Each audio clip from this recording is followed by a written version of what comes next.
prends soin de toi, là. Oui, Hein, tu me tu protèges. Je le sais. Compte toi-même. La rencontre du rocher du Trisac. Écoute, Benoît, quand Ouais. je parle. Bon, Sophie, t'as regardé le documentaire à propos de Raif Badawi. Oui, alors ça s'intitule « En attendant Raif ». C'est un film de l'ONF. Ça prend l'affiche aujourd'hui, Montréal, Québec, Trois-Rivières. Et c'est un film extrêmement important, Benoît, parce que Luc Côté et Patricio Henriquez ont suivi vraiment Ensa Faïdar et ses 3 enfants qui sont installés en Sherbrooke. Ils les ont suivis pendant 8 ans. Donc, on a vraiment pendant 8 ans de matériel. Le film dure 2h30, mais ça vaut la peine. Chaque minute est importante dans ce film-là pour 2 raisons. Premièrement, le courage et la résilience d'Ensa Faïdar, qui est arrivé ici, qui parlait pas un mot de français, qui a refait sa vie avec ses 3 enfants en bas âge, qui a été adopté, mais vraiment à bras grands ouverts par la population de Sherbrooke, qui, je dois le rappeler, tous les vendredis, pendant 376 semaines, les gens de Sherbrooke sont allés manifester devant l'hôtel de ville de Sherbrooke pour la libération de Raif Badawi. Pour le rappeler peut-être, il y a encore des gens qui savent pas, Raif Badawi, blogueur saoudien, qui a été condamné à 10 ans de prison, 1000 coups de fouet, pour avoir tenu un blog où il critiquait l'islam et il critiquait le régime saoudien. Il revendiquait l'égalité homme-femme, des choses que nous, on prend pour acquis ici. Mais lui, avec ça lui a respect, valu il est accusé aussi d'avoir manqué de respect à son père. d'avoir manqué de respect à son père. Et en fait, c'est son père qui a demandé à ce qu'il soit arrêté par la police. Parce qu'il considérait que son fils avait des valeurs trop occidentales, des valeurs trop progressistes. Parce Toujours que dangereux. C'est extrêmement... moi, je n'hésiterais pas à faire la même chose pour ma descendance, si jamais ma descendance osait être progressiste, tu comprends?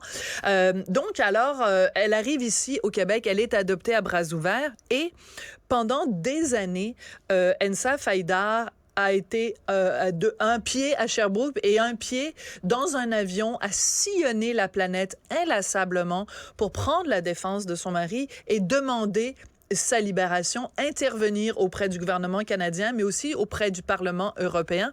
Je veux juste qu'on écoute un petit extrait de la bande-annonce du film « En attendant Raif ». On veut que le Canada se mouille davantage auprès des autorités saoudiennes. On n'a pas les nouvelles, on n'a pas les changements, c'est toujours les mêmes choses. This is the biggest contract Canada has ever witnessed. Tous à genoux au pied des sheiks, tant qu'ils signent des gros chèques, on leur shake la main et gratte le dos. Nous avons décidé d'honorer ce contrat qui procure des milliers d'emplois pour des familles canadiennes. Alors, ce qu'on vient d'entendre, c'est Stéphane Dion, ministre des Affaires étrangères, en 2016. Il se fait reprocher de ne pas en faire assez pour, entre autres, Raif Badawi. Pourquoi? Parce qu'il y a des gros sous, Benoît. C'est toujours ça. C'est toujours une question d'argent. Je rappelle à tout le monde, contrat de 13 milliards de dollars américains. Pas des millions.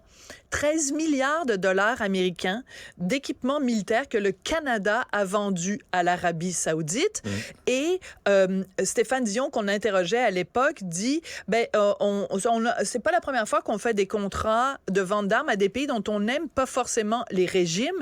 Et il disait que c'était bien important de dissocier la défense des droits de l'homme et les contrats commerciaux. Donc, on a un pays, l'Arabie Saoudite, où Raif Badawi, donc condamné à 10 ans de prison, etc., où on fait des exécutions sommaires, des gens qui sont égorgés, lapidés sur la place publique, où il y a les femmes ont moins de droits que les chameaux, où tout opposant politique, il n'y a pas de défense pleine et entière, pas de présomption d'innocence, pas de procès, pas de justice. C'est pas une démocratie, c'est un régime théocratique, sanguinaire, une dictature. Et nous, qu'est-ce qu'on fait au Canada? Attends, je vais regarder ma caméra. On se pince le nez comme ça. On se pince le nez, puis on dit, c'est pas grave. Pas grave, les droits humains. Nous, ce qu'on veut... L'argent n'a pas d'odeur, Benoît. Il ne faut pas oublier M. Khashoggi qui a été démembré. Khashoggi, démembré.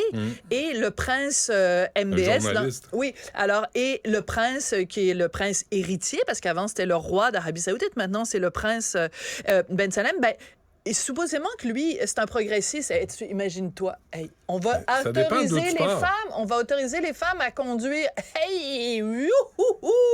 Ça dépend à quel jour. On tue la une, toi. Ouais. Bon, bref, tout ça pour dire que l'intelligence de ce documentaire-là, En attendant Raif, c'est que parallèlement à on suit la quête d'Ensaf Haïdar, mais parallèlement à ça, on voit aussi toute la progression du dossier des fameux contrats avec l'Arabie Saoudite qui sont gardés confidentiels. Et il y a un journaliste qui est interviewé à un moment donné dans le documentaire qui dit le gouvernement canadien est allé devant les tribunaux pour garder ces contrats-là confidentiels. On ne veut pas que la population canadienne sache ce qui se passe dans ces contrats-là. Et d'autant plus que les contrats pour cet équipement militaire-là qui a été vendu, supposément que le Canada avait dit, en tout cas, on veut s'assurer que ce soit pas que l'Arabie Saoudite ne retourne pas ces armements-là contre leur propre population.